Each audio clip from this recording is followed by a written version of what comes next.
All right, welcome everyone. My name is Wilson Harwood. I am a soundproofing expert and acoustician based in Nashville, Tennessee. I build soundproof spaces for creatives all over the world.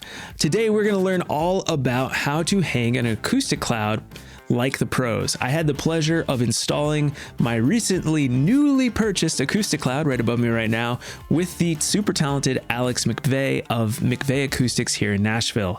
So if you guys are trying to install your own acoustic cloud, you are in the right place. Before we dive in, I just have a quick thing I want to tell you. I have a free soundproofing workshop. It's 45 minutes of in-depth teaching, going over everything that you need to know about building a soundproof room or a home recording studio. So check it out right away at soundproofyourstudio.com/workshop. All right, enough jabbering. Let's dive into what you came here for.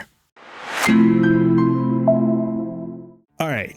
I have 7 easy steps for hanging an acoustic cloud. This is what we did. Alex taught me so much.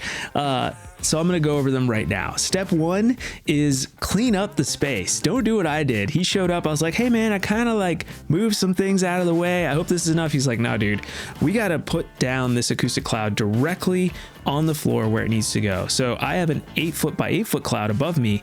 So that meant clearing out everything, my desk, all my electronics. It was a lot of work. Do it first ahead of time before you install your cloud.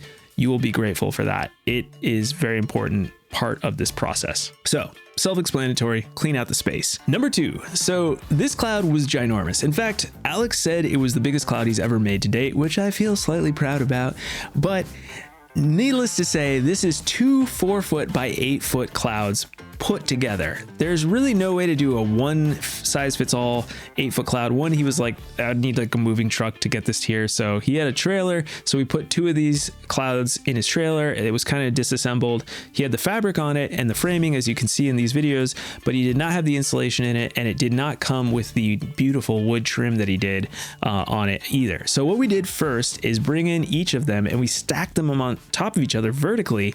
And then I held it, or we put it between these 2 ladders, as you can see here, and he drilled in the lag bolts that connected the 2 clouds together. He had already pre-drilled everything, so all it really was screwing in a bunch of bolts. It was nice and easy. He's such a pro. Everything was super clean. It was like an IKEA thing. He had labeled A, B, you know, this goes here, blah, blah, blah. Super, super helpful. Next, he added the trim, which also was beautiful, looked amazing. It's this dark wood trim, which I love, and we added that. Then what we did is we put it down on its face. So fabric side down on the floor on top of moving blankets to protect the fabric. This is an important part, and this is one I didn't think about, but we actually positioned the cloud on the floor exactly where we wanted it on the ceiling. So we laid it out on the floor over where we wanted it on the ceiling, and to do that, we had to measure and make sure it was centered correctly. So that meant centering the cloud, measuring the left side and the right side, making sure they're the exact same distance from each other.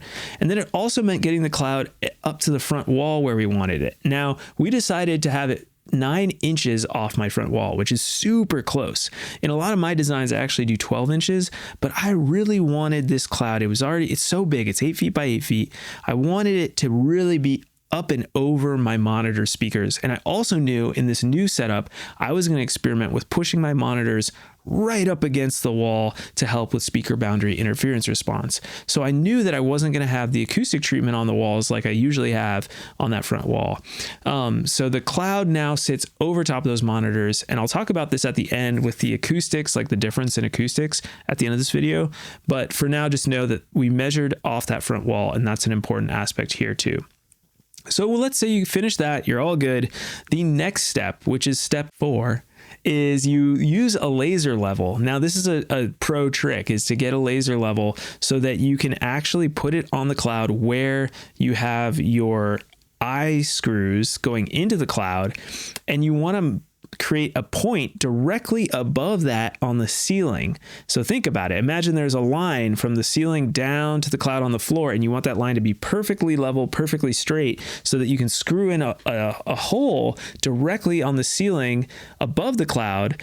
So where all we have to do then is just lift the cloud directly up into the air. And that's what we did. So Alex went around and he used his laser guide machine thingy, laser leveler, to find the spots on the ceiling where we wanted to put all the holes for the eye screws. There are these bolts with a circle on them that we're going to screw into the ceiling. Now, my ceiling is not like all ceilings, as you guys well know. It is a soundproof ceiling, which means that there are not studs that you can readily just drill into. When Alex showed up, I was like, oh, I forgot to mention, yeah, the ceiling, you can't go into the studs. He was like, well, this thing weighs like 100 pounds. And I was like, yeah, it'll be okay. So we ended up screwing directly into the 7/8 inch furring channel that I have behind my 2 layers of drywall in my studio. And the lag bolts, sure enough, they hit the metal, and we kind of pulled on them, and we're like, yeah, that is sturdy. Like, that's not going anywhere. And we did the same thing in my false soundproof beam overhead. We shot in the eye screws that are like a bolt into that, and that grabbed wood, but it was false wood. It was wood that's hanging from acoustic clips, but the acoustic clips have enough weight support that I wasn't worried about it.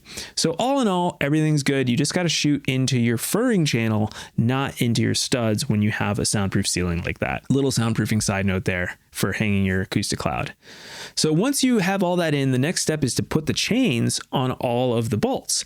So he got like a nice long amount of chain. He pulled it out of his chain bucket. He clipped it with his metal clippers, and there was, plenty of chain, more than you need, probably hanging. So it's like, 3 feet off the floor is pretty much what we did. And so you have these 6 chains just hanging from the ceiling. It looks a little funky in there. And then what we did is we pulled up one half of the cloud and attached it to the chains. Then we pulled up the other half of the cloud. So it kind of seesawed like this, and we seesawed it up into the air. So I was like, this is actually kind of a cool idea. And then once you get to the general height where you want the cloud, you count down the number of chain lengths that you have, and you say, okay, we're going to do, in this case, it was 9 chain lengths was the optimum height. And we made sure that all 6 of the chains were counted down 9 chain lengths, which makes it so it's perfectly level. And it was really awesome. The chains themselves were our levelers. We didn't have to do any extra leveling to make sure the cloud was level. After that, we just counted the chains. So I think it's a genius setup. And when we finished that, it was like, okay, this is done. Thank goodness. I will say it took us a full day's worth of work. We stopped for a very delicious sandwich for lunch.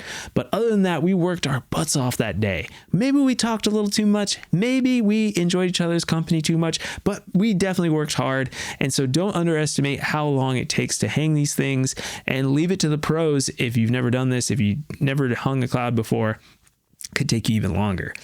So how are the acoustics now? I am very, very happy. I was surprised, but I also knew, I was like, okay, I know that covering more of our ceiling is going to help with the room modes. I knew having a bigger cloud was going to help with the low frequency response, but also the reflections wider in my listening portion of the room. And I was super happy having the cloud extend over my speakers. I also, because I destroyed my whole setup, I had to reset it up. And in resetting it up, I finally did the bass hunter technique, which I will talk about later in a different video, teaching you guys how I did that. But essentially, the bass hunter technique allowed me to find the optimal listening position in my room. And I found it was a lot closer to the front wall, which is good. I wanted that. And I tightened up my speakers a little closer together to get that perfect 30 degrees, which, I really do. I like it a lot right now. I'm telling you guys, this speaker setup sounds incredible. It's the best I've heard it ever. It's the best listening position, or the best listening spot I've ever had. It's the clearest. The bass is the punchiest. My stereo field is way more accurate. So I liken that to 2 things. I think 90% of it is the cloud. I honestly do. And I think the other like 10% or maybe 20% is just really dialing in that listening position and getting my low end super, super accurate from a stance of like the best modal balance in your room naturally. So that's what the bass hunter technique does. So anyways, that's getting more deep into the weeds. I really wanted to just talk in this video about how to hang the acoustic panel, but post in the comments if you guys have more questions about my thinking behind the acoustics, because it's a lot of fun. All right, everybody. So in conclusion, I hope this helped you learn how to hang a acoustic cloud like the pros. If you're going down this path, I have two options for you. Option one is you can do the DIY method, or like keep kind of dipping your toe in the soundproof water, as I like to say. And in that case, I would highly recommend going to the soundproofing workshop and watching 45 minutes of in-depth teaching, me teaching you exactly how to build a soundproof room. And you will get a ton of information in that short period of time. To watch that, just go to soundproofyourstudio.com/workshop. But some of you might be in a different boat. Some of you might have watched like 50 of my videos already. I see you over there. You guys tell me. You say, I've watched all your videos.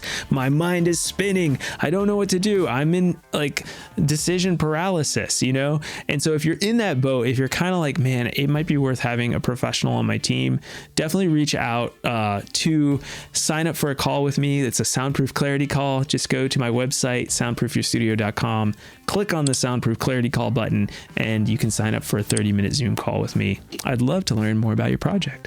All right, everybody. Again, I'm Wilson Harwood. I am a soundproof designer and an acoustician based in Nashville, and I look forward to seeing you all next week with more information on soundproofing and acoustics.